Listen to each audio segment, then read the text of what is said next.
Assalamualaikum warahmatullahi wabarakatuh.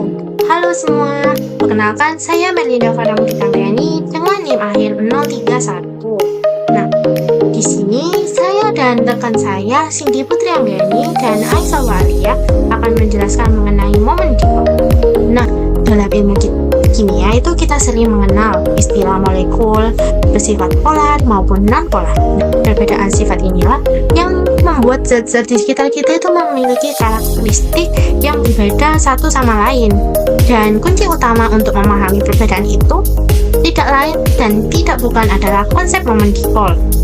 Oleh karena itu, kita akan menjelaskan mengenai momen dipol mulai dari pengertiannya, strukturnya, syarat-syarat, geometri, hingga aplikasinya dalam kehidupan sehari-hari.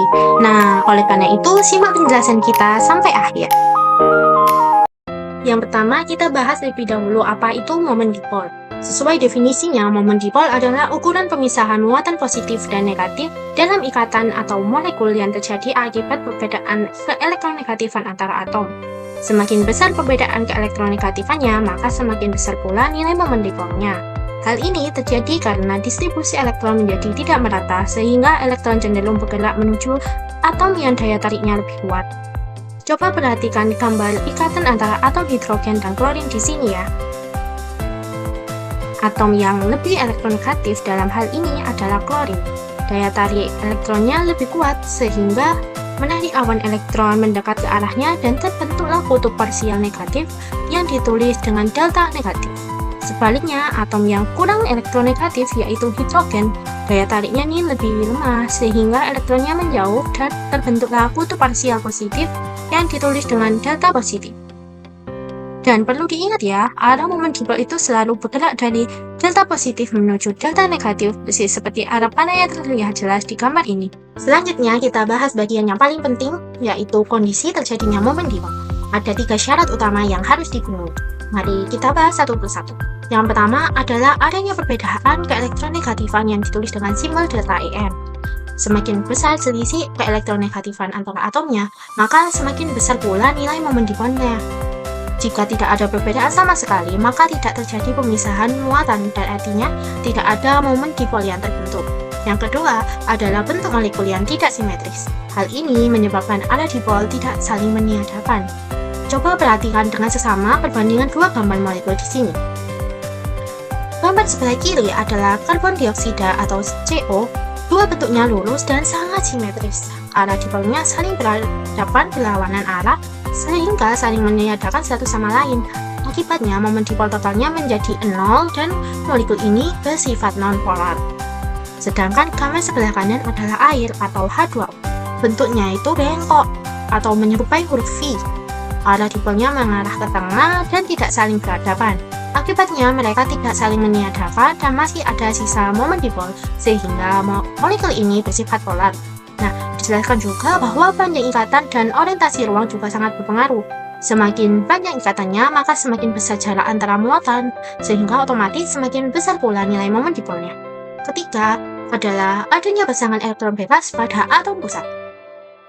Pasangan elektron yang tidak dipakai untuk ikatan ini memiliki gaya tolak-menolak yang kuat, sehingga mengubah bentuk molekul menjadi tidak simetris. Akibatnya distribusi muatan menjadi tidak merata dan momen dipol pun dapat terjadi. Jadi, kita tahu bahwa momen dipol itu terbentuk karena adanya beda keelektronegatifan dan sifat polarnya sangat ditentukan oleh bentuk molekul serta keberadaannya pasangan elektron bebas. Untuk penjelasan materi selanjutnya, saya serahkan pada rekan tim saya. Nah, kepada teman saya Cindy, dipersilakan. Perkenalkan saya Cindy Putri Anggreni dengan NIM akhir 030. Di sini saya akan menjelaskan terkait struktur molekul dan geometri molekul. Yang pertama, di sini kita akan membahas terkait struktur molekul. Apa yang dimaksud dengan struktur molekul? Struktur molekul adalah susunan atom-atom dalam suatu molekul serta bagaimana ikatan terbentuk. Nah, dari sini kita itu bisa melihat apakah molekul tersebut memiliki ikatan polar atau ikatan non-polar. Kita akan membahas terlebih dahulu mengenai molekul polar. Nah, ini terjadi jika ada perbedaan elektronegativitas yang cukup besar. Elektron itu lebih tertarik ke atom yang lebih elektronegatif. Atom itu menjadi parsial negatif atau yang dilambangkan dengan delta negatif. Sedangkan atom yang lebih lemah menjadi parsial positif dan dilambangkan dengan delta positif. Selanjutnya yaitu molekul nonpolar. Ini terjadi jika elektronegativitas kedua atom itu sama atau hampir sama, sehingga elektron itu terbagi merata dan tidak ada kutub parsial. Di sini saya akan mencontohkan. Contohnya itu HCl, dia memiliki ikatan polar. Nah, klorida atau Cl ini lebih elektronegatif, sehingga Cl itu menjadi parsial negatif dan H menjadi parsial positif. Ada juga Cl2. Nah, ini adalah ikatan nonpolar karena kedua atom Cl atau klorida ini sama elektronegatif, tidak ada kutub parsial. Jadi, struktur molekul memberi kita informasi dasar apakah ada ikatan polar atau tidak. Selanjutnya, kita akan membahas terkait geometri molekul. Kepolaran molekul itu ternyata tidak hanya ditentukan oleh ada tidaknya ikatan polar. Geometri molekul atau bentuk 3 dimensi molekul ini juga sangat berperan loh. Bentuk ini menentukan apakah panah-panah dipol saling meniadakan atau menghasilkan resultan. Sekarang kita perhatikan panah dipol pada gambar. Panah ini itu sebenarnya untuk apa sih? Ternyata ini itu menunjukkan arah tarikan elektron ke atom yang lebih elektronegatif. Ujung panah ditandai dengan delta negatif atau parsial negatif. Pangkal panah dekat dengan parsial positif. Ingat, parsial berarti muatan itu bukan muatan penuh seperti ion, melainkan hanya sebagian kecil. Perbedaan distribusi elektron. Jadi, parsial negatif ini artinya atom itu sedikit lebih negatif dan parsial positif artinya atom itu sedikit lebih positif. Mari kita lihat contoh berdasarkan bentuk geometri yang ada di dalam poster ini. Nah, yang pertama itu ada CO2. Nah, ini itu bentuknya kan linear, di mana ikatan C itu rangkap 2 dengan O, jadi polar. Tapi bentuknya tetap lurus simetris, jadi panah berlawanan arah, resultan yang dihasilkan 0. Maka ini disebut dengan molekul nonpolar. Kemudian juga ada contoh H2O. Nah, ini kan bentuknya bengkok atau V-shape. Ini ada ikatan OH polar, bentuknya itu tidak simetris. Panah jadinya tidak meniadakan. Resultannya ada, jadi itu disebut dengan polar. Nah, selanjutnya adalah contoh BF3. Ini berbentuk trigonal planar. Ikatan B dengan F itu polar, bentuknya simetris, panah meniadakan. Jadi, itu merupakan nonpolar. Nah, kemudian untuk NH3 berbentuk piramida trigonal. Ikatan N dengan H polar, ada pasangan elektron bebas. Bentuknya jadi tidak simetris. Resultannya menjadi ada dan akhirnya membentuk molekul polar.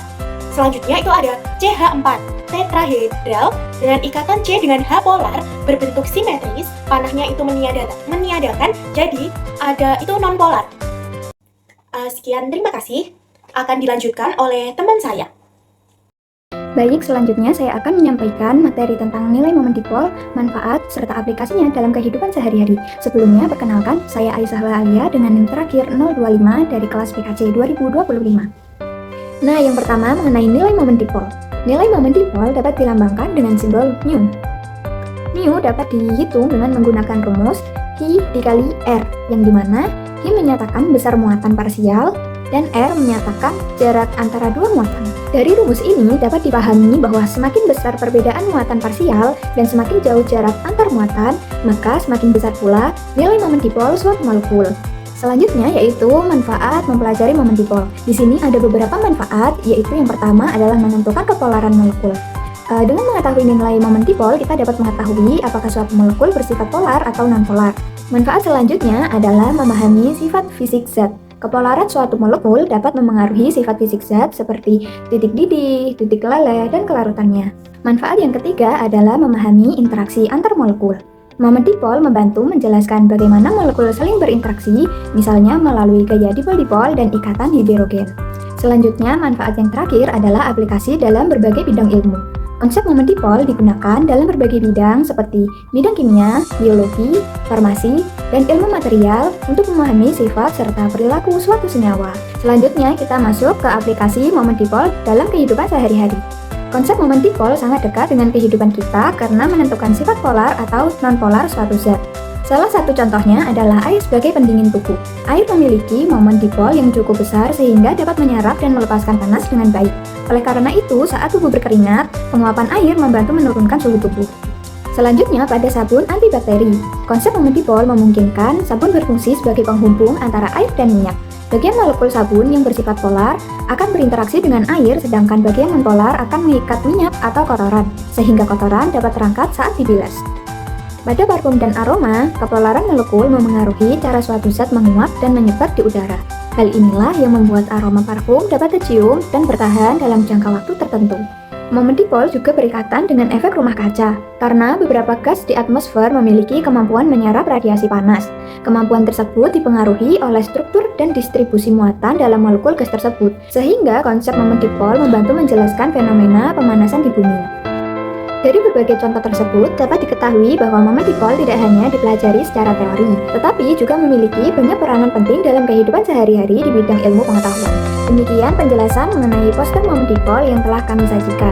Melalui materi ini, kita dapat memahami bahwa distribusi muatan dalam suatu molekul memengaruhi sifat dan perilaku zat yang sering kita temui di sekitar kita. Semoga penyampaian materi dari kelompok kami dapat menambah wawasan serta membantu memahami pentingnya konsep momen dipol dalam kimia maupun dalam kehidupan sehari-hari. Terima kasih atas perhatian yang diberikan dan mohon maaf apabila terdapat kekurangan dalam penyampaian materi ini.